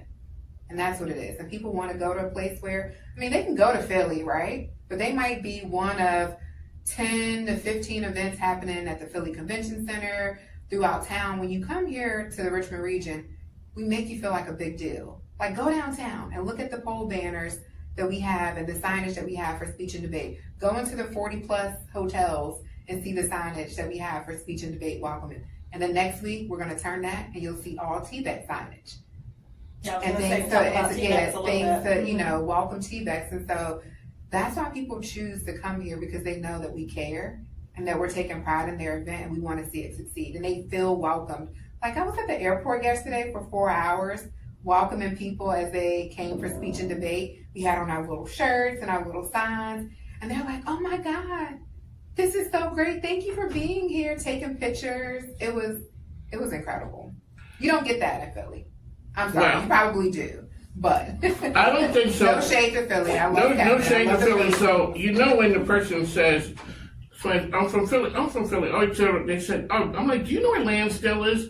The person may say yes or no. If they say yes, I'm like, okay, I'm not from Lansdale. I'm from a little town right before you get into the town called North Wales. Sometimes it does not make it out of Philadelphia that far, and that far is 30 miles. Mm-hmm. It doesn't make it, so it's Philadelphia and the other things. When a person comes to Richmond, there's a number of different things. They don't think that this was in Chesterfield, the hotel was here. Mm-hmm. They just came to Richmond, and so what you guys are doing, so this week is all about speech and debate. Mm-hmm. Next week is TBEX. Let's talk about what that is. So TBEX is the Travel Bloggers Exchange. And Jerinne's team recruited them, and I'll have her talk about that process to get them here. Mm-hmm. But I think one of the unique things about that is they're coming here for their professional industry conference.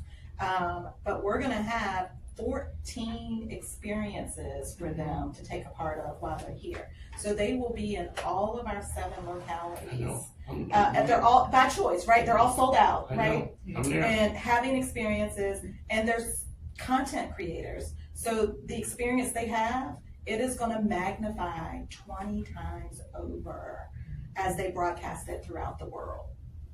I cleared the calendar for that. Good. Because that shows you how big it is.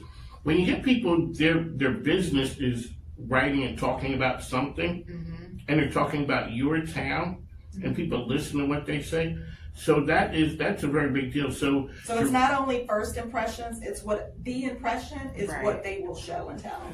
Okay, Jerinne, let's talk about the anatomy of that one. Yeah, so we met Jason Witt on our team. He met the planners at Connect Marketplace, which is one of the many trade shows on the circuit that we go to, and started building a relationship. And then the planners wanted to be here in Richmond, and they were originally targeting like 24, 25.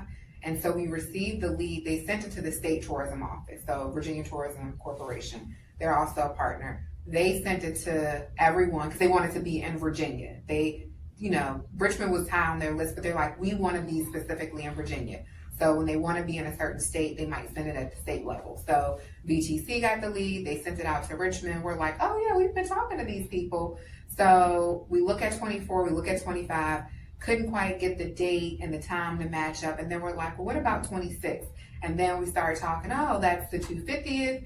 And like, does that make more sense? And so we brought him in for a site visit, and Matt can tell the story much better than I did. He might have told it when he was on here a couple weeks ago, but they're sitting at the Quirk and Bill Martin comes in, and in true Bill Martin fashion, he comes over and is like, hey, introduce, and then starts telling his version of his Richmond story and why he loves it. Sold the planners, sold them on the spot. And so again, when we talk about the people in this community, like once we get people in for a site visit, which is part of the sales process, they get to experience it how their attendees would experience it if they bring their event here. They fall in love. They get to meet the people firsthand that we talk about, like from the front desk to the restaurants, to the attractions, to the partners. Like Danielle and her teams joined us on FAMs and site visits before, the marketing team. It's just an incredible experience. And so that was TBEX, and now they're here next week. They're here next week. That is a very big deal. So, and I will say, we love Philly. But I will say, I'll use Jerinne's words, and she likes to say, we punch above our weight, right? I hear so if we get you here, as long as we can provide the basics that you need, which is the hotel rooms and the convention space, we need a headquartered hotel. Okay, I said it. there's no better region that will take care of you. Once we get you here in the door, it's a wrap. It's a wrap. It's a wrap. So one of the things we always talk about is, and I remember before, so you guys are still like the main competitors. Isn't Raleigh one of them? Yeah. So what are you doing hanging out with Raleigh, trying to, that's the... Well, because keep the competitors close. If people Keep are it- interested in Raleigh and we're a competitor, then wouldn't they also be interested in us? And so wouldn't it be good for us to be in that same space? In the same room. How about Memphis? A little bit. More so on the sports side. Like they've got a facility that's very similar to the Henrico Sports and Event Center. Okay. So when it comes to like indoor sports, but where Raleigh has taken off is their convention center expansion and their 500-room headquarter hotel, which Danielle's already mentioned that we desperately and not subtly. But I mean that Omni is opening soon, and so that's changing the game for the type of events that they can go after. And I mean, you know, we're very thankful for the TID. The TID has changed the game for us in a lot of ways of giving us more resources to try to win some of this business by supplementing, you know, additional transportation and things of that nature. You mentioned the AKAs. Do you know that they were in 16 hotels across the Richmond region? Really? Right, but they can go to Raleigh or they can go to some of these other cities, to Charlotte. They're at 6, 7 hotels. And so where people can walk to the convention, they can't walk. Like they were as far as out in Innsbruck. So we have to coordinate. Liana on our destination services team, she's coordinating all of the transportation and somebody has to pay for it. And they're not going to come unless we're offsetting the cost of their transportation. So that's when we don't have that headquarter hotel, I hope people understand that's more money that we have to pay to win this business, where other cities, they don't. And we do win some of the business, but we don't win all of it because planners have options, right? So when you can make a choice between a destination that might have you in 6 hotels and you don't have to get on the bus, you might choose that destination over a destination without another headquartered hotel, and you have to do transportation at 16 different hotels. But clearly something works because you're winning a lot. Right, because it's the people. They build the relationships with the team. I tell people all the time, we have one of the best teams, hands down, across all other convention and visitors bureaus. Like, they're knowledgeable, they're caring, they're passionate. They are relationship driven. They don't see these as just transactions, right? Like, they really care about the people that they're working with to get their events here. So I'm thinking about an event that we booked for 2030, United Women in Faith. Yeah, we're booking out 2030. I mean, it sounds crazy, right? But when I think back to how far back it was for things that are happening now, okay, it doesn't seem as crazy. Yes. 2030. Yes. So 2030, and we're up against, I think it was OKC.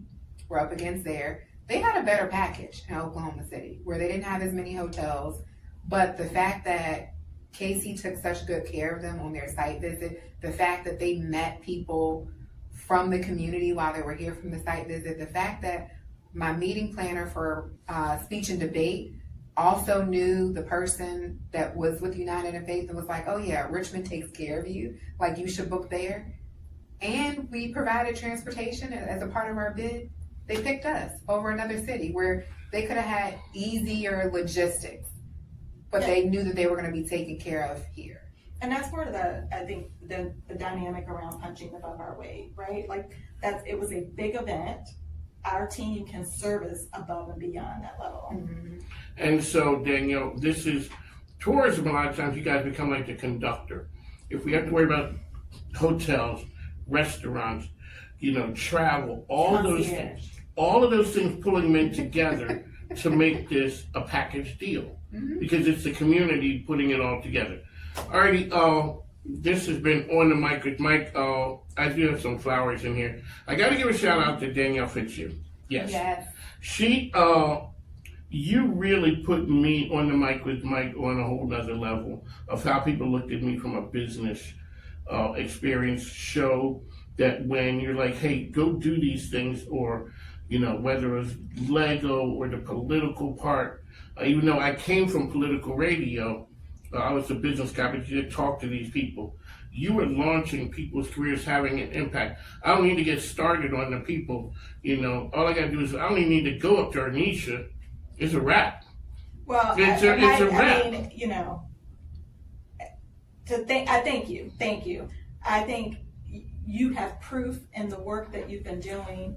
I saw it small, right? I saw you in the beginning, and you were still door knocking, and now people are calling, right? So, thank you. I don't think I deserve all the credit, but to have a little piece of witness to what you've become today, which is remarkable, has been a journey to watch. Well, thank you. Danielle is the plug. She is the ultimate plug. If you don't know Danielle, I will never forget when she started with us, maybe a couple months in, and I'm having an issue, and I just text her hey, I might need to pivot. She just solved my whole problem for me in 30 minutes because she knows somebody that knows somebody that knows somebody, and she doesn't mind helping, right? That's the beauty of being connected to her and having the privilege of working with her. She's gonna help you. She's gonna put it together. She's gonna make the introduction. She's gonna get you in the door. She's gonna solve the problem if you want her to. Thank you. You do that. I mean, we're in the service industry, right? So we should do what we preach. So I'm always here to help, and that's usually my first line of defense is how can I help? Yes, that's what she does. On the mic with Mike.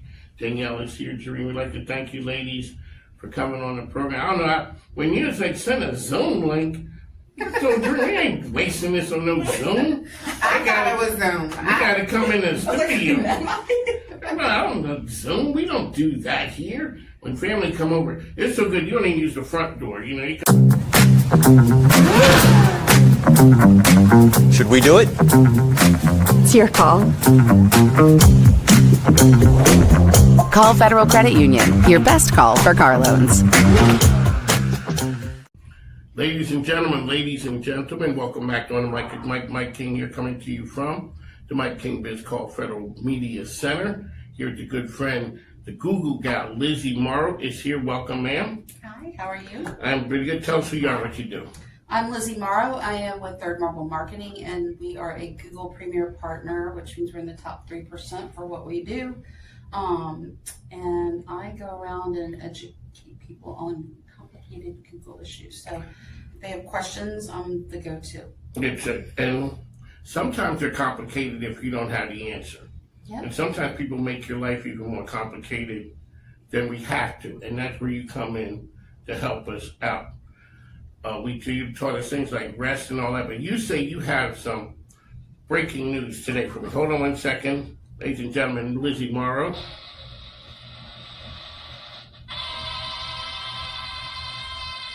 Okay, man, what do you have for us? Well, it's not breaking news, but it is. You can take the Q&A section of your Google business profile and you can turn it into an FAQ section.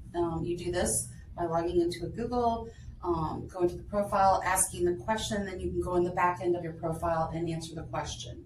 So you're creating your own FAQ list to kind of help people, figure out if they can quickly identify what they need from your business. It's a good way to kind of, the FAQ kind of keeps people, oh, I need to work with this, they can do this, or they can't do this, so maybe I need to look elsewhere. But it kind of helps people figure out if you're the right one for them. And people do that. How often do people not? Is that most people will not do that or don't know to do that? I have never seen anybody do that around here that I've talked to, and I've talked to a lot of people. So, but why not have your own FAQ right there on your profile? It just makes it so easy. You can also it kind of puts if you have the Q&A in there, what you put in there is going to show up first. So if somebody puts something, just kind of off the wall in there, out there in the public, it's not going to be as obvious because you already have questions and answers in there. Whenever you're in, we always talk about the power of the Google business page, and you give us tips and tricks on ways to use that. Explain to people who may have missed it. We're going to talk to the people in the back, the importance of Google and your Google business page. Yeah, it's very important. It's right up there. It's one of your biggest ways to sell online. It's absolutely free from Google, so if you're not using it, you're not helping yourself. And then it's your business listing. It's the modern day Yellow Pages. People go to Google to search for what they need. By a factor of 10, they're going to go to that profile before they ever see your website. And usually they get to your website by going to your profile. So it's a great advertising tool, and it costs you nothing except the time to fill it out. And you want to do it accurately, and you want to spend some time on it because it is a lead gen tool. So your website and your Google business profile are your two biggest salespeople. I'm a salesperson, but they can reach a lot more. That's for sure. So you're saying if it's Drive, it needs to be DR everywhere, not Drive here. Yeah, like DR here. Yeah, your name, address. Yes, all of your. So I met somebody recently, and they have the name of their business in two different ways on social media and on Google business profile, and then on their website. And I'm like, wait, which is the name of your business? This is confusing.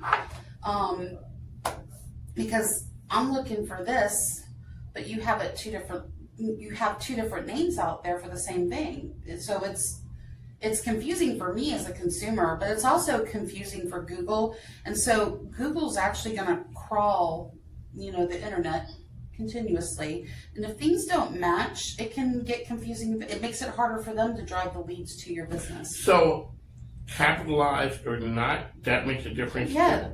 Well, if it is DR period, whatever the post office has on file for you is what you should have listed everywhere. So if the post office has 123 MAINST period, then that's what you need to have on your Google business profile and on your website. You don't want to have STREET spelled out, and the post office has it ST period. You want to have what the post office has on file. Does it make a difference if the M is a capital letter? No. Oh, it does. No. So that does not matter. It should. It should be. You want to use proper grammar, and so it's like you don't want to use a lower S for ST, but that does not. It's not. No, it'll recognize it as an S. Okay, good enough. Lizzie, Morrow, how can people get information to find you out there? How to get information about me? Go to www.thirdmarblemarketing.com. And we also, can I talk about the Alignable event? Yes. So coming up on July 7th, we will be having RVA After Hours, which is presented to you by Third Marble Marketing and Alignable. We do this every month. It's a great event. It's a B2B networking event, and it's from 4 to 6:30. We always host it at O'Toole's. On Forest Hill Avenue, specifically, not the Midlothian one. I've had people go there, but we actually meet at the Forest Hill Avenue location.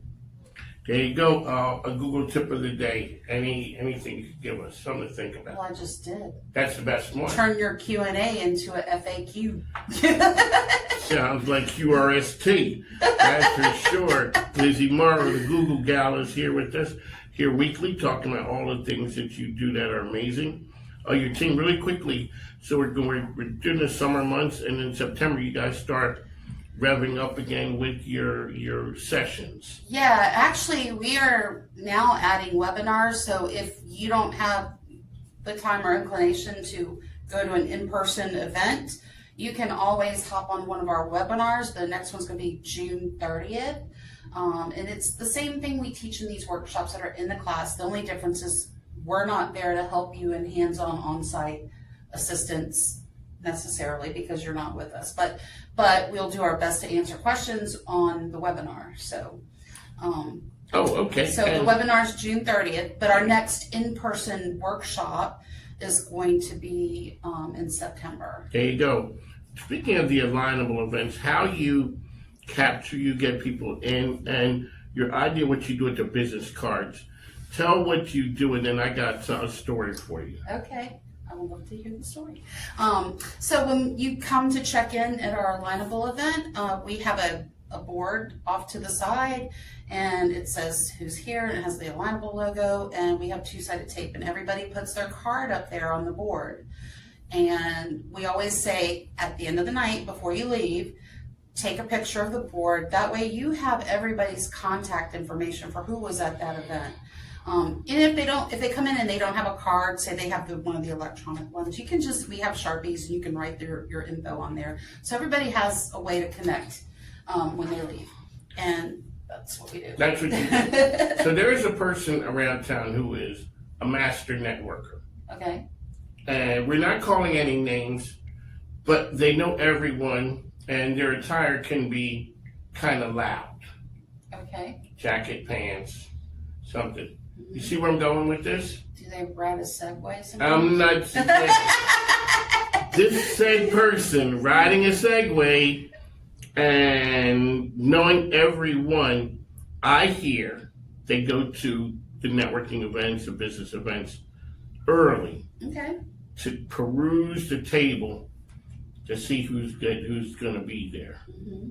I thought about that. I thought about what you do.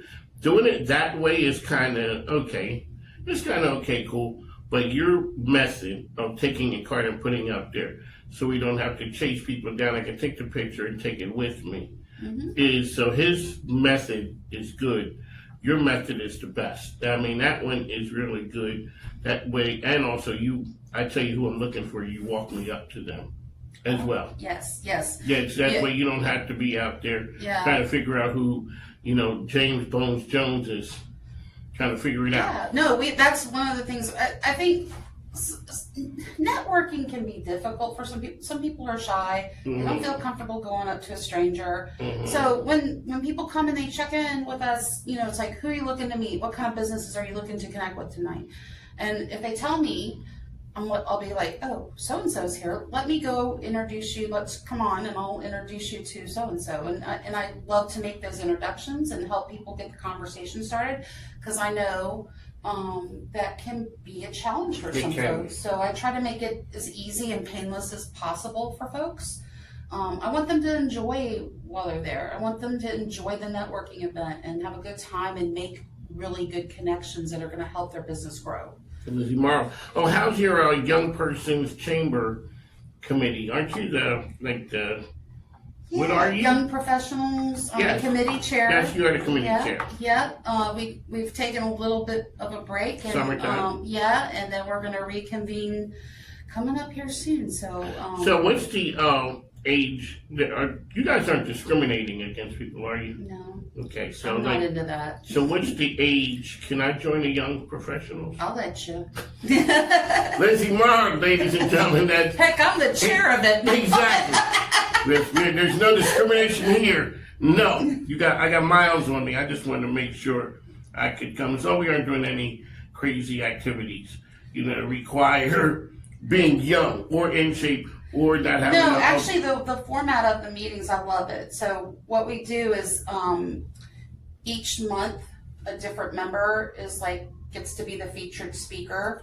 And so we meet at their place of business. Oh. And they get to talk about their business and what they do. Sometimes we get a tour of the facility or their office or whatever. So it gives them a chance to kind of be a spotlight. To brag on. Yeah, that's good. And I think that's a great thing when you're getting out there and trying to learn who's in the community and who's in the chamber for that matter. Yeah. I've had a few requests for wanting diet and exercise kind of speakers to come in. So Tai Tuan, we went to his gym and had a little workout. It was lovely. He treated us. He rolled out the red carpet. I gotta say, he is that guy. Yeah, no, he had food and he had beverages, and then we did all the little. We went around. He showed us how the machines work, and we got to use them, and it was fun. That's right. If you think that old car in your driveway isn't good for much, Ronald McDonald House Charities of Richmond would like to turn your thinking around. Please donate your vehicle and help provide a home away from home for families with seriously ill, hospitalized children. We'll pick it up for you, and a hefty tax reduction.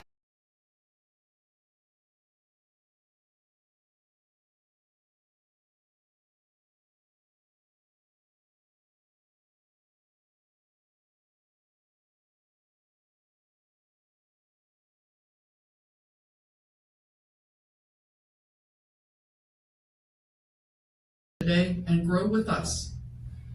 Ladies and gentlemen, welcome back. One of my good friend Karen Webb, El Presidente, in the house. And welcome, ma'am. Thank you, sir. Good to be here. All righty, so tell us who you are, what you do. Yeah, I'm the president and CEO for the Chesterfield Chamber of Commerce.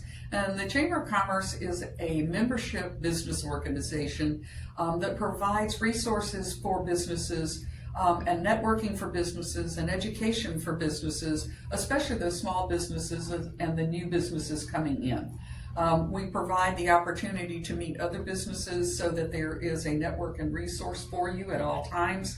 And also we provide the answers to questions, especially if you're just starting out, that we can hook you up with the right people, say at the county offices or somebody else in the business community, whatever you need, so that you've got that group around you that will help you. Because when we were at the Chamber luncheon a couple weeks ago, you're very big businesses and businesses that are just starting out, and you offer both of them something. Right. There's something at the Chamber for everyone. So we just wrapped, Dr. Casey's wrapping up his tenure, and you honored him last week, Yes. At the luncheon. Talk about the relationship with Dr. Casey and the Chesterfield Chamber.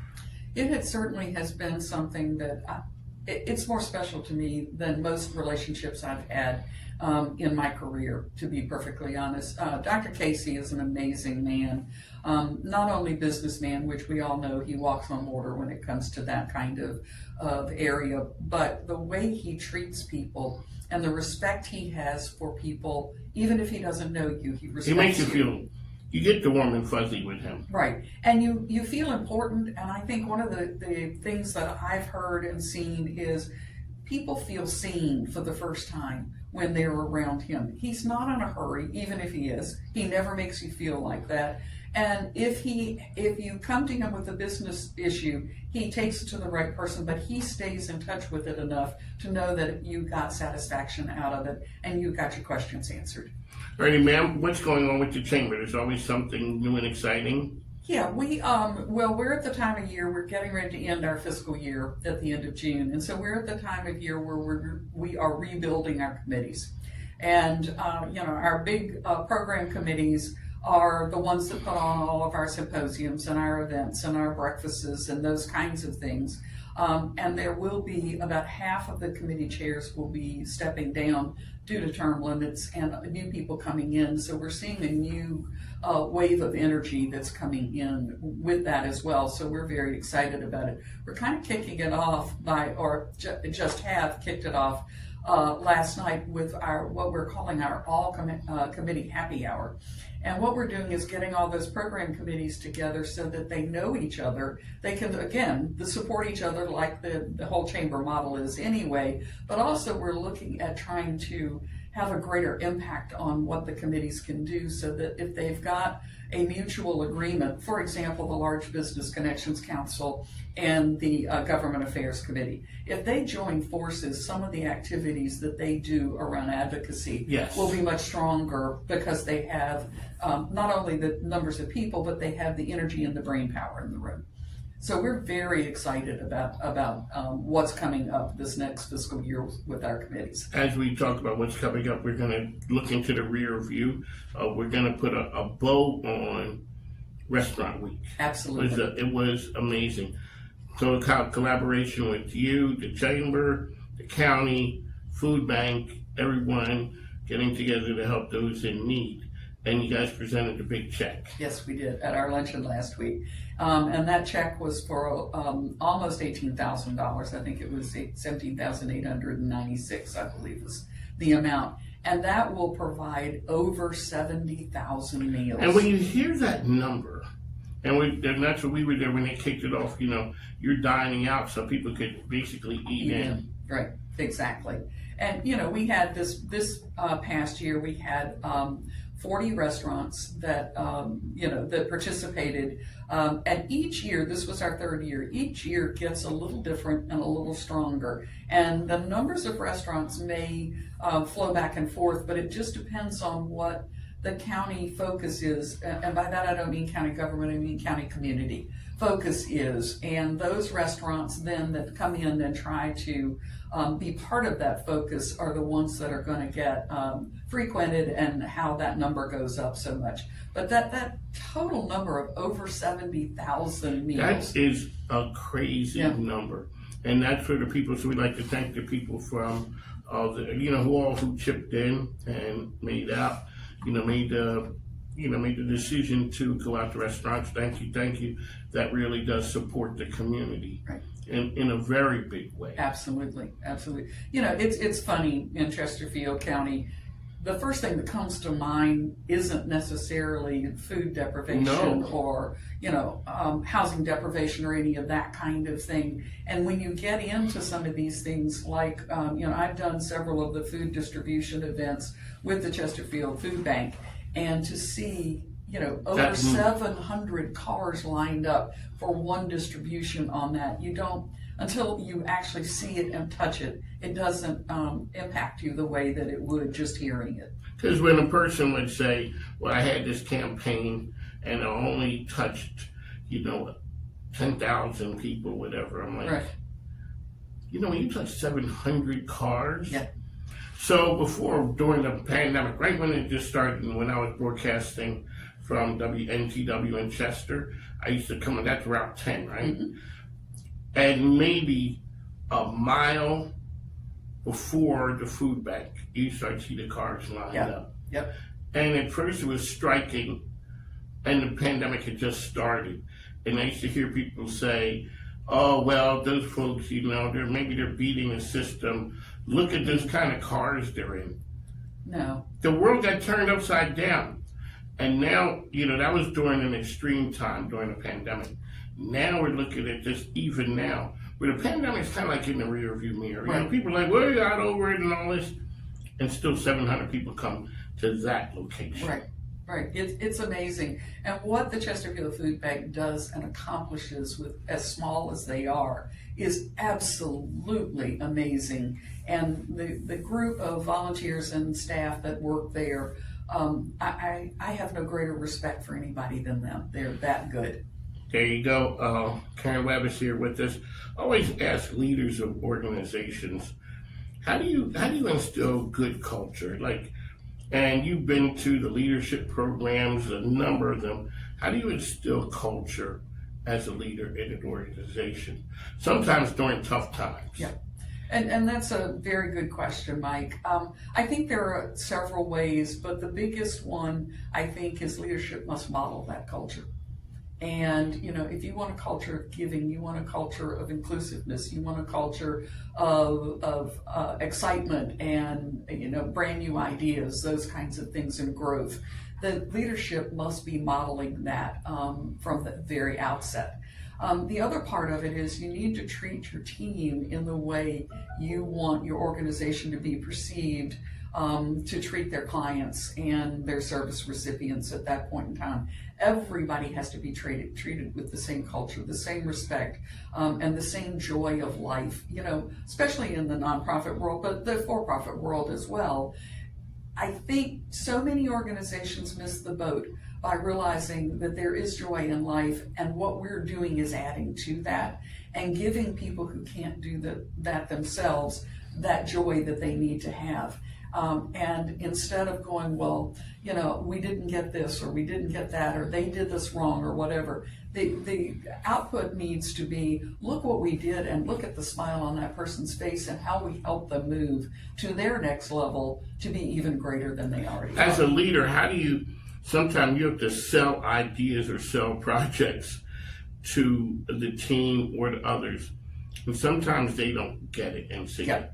What happened? How do you deal with a situation like that? I think, me personally, what I do is get in there with them, and it's a team. It truly is a team. I don't have a hierarchy particularly in the way I lead things, because I think we all have our weaknesses, we all have our strengths, we all have our things that we terribly excel at, and a leader cannot be all things to all people at all times, and nor should they want to be either. But sometimes ego gets in the way. Absolutely. And they want to be the one. Right. But if we want a team to do something that they don't understand or they're not quite on board with most of the time because they don't understand it or don't have enough information on it, we have to show how that is a good thing and how it will impact the organization they're working for and all of the service recipients or the customers or whatever that would be in the base of all of that. And again, as a team, if you and I are on a team together, we've got very different strengths and very different weaknesses. And we would acknowledge that with each other and play to each other's strengths and help each other with the weaknesses so that and everybody is equally important in doing that. There you go, Karen Webb on chamber events, leadership, and vision. Anything else? The only thing that we've got coming up big that's on the calendar right now, because again, it's end of one year, beginning of the other year, is our July monthly luncheon, second Wednesday in July. And it will be a panel program on the state of healthcare in the area. There you go. Oh, the extended networking piece was good last week. What's the response been back? I know my man Jonathan was taking, the survey type things. What did the masses say? They loved it, and they thought that it was one of the things they really liked was having the questions that they were discussing. Yes. Exactly. Because one of the things that, we go back and forth with when we do a large networking structured thing like that is, will people just sit and talk about what my kid had baseball last night and that kind of thing, which is not the importance of what we're trying to do at that point. But the questions that were done, I think everybody, I had one table come talk to me afterwards and ask if they could take the questions with them because they'd only gotten to question 3 and there were 7 questions in the group and they were going to continue this on their own. So that's it. It was amazing luncheon, and that idea for networking really is a winner.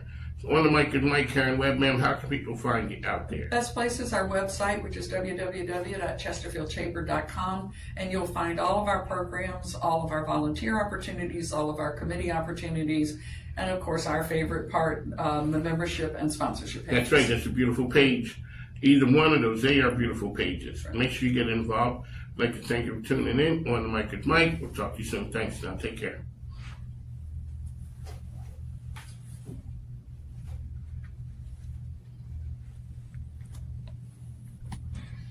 I ain't many that are built like me.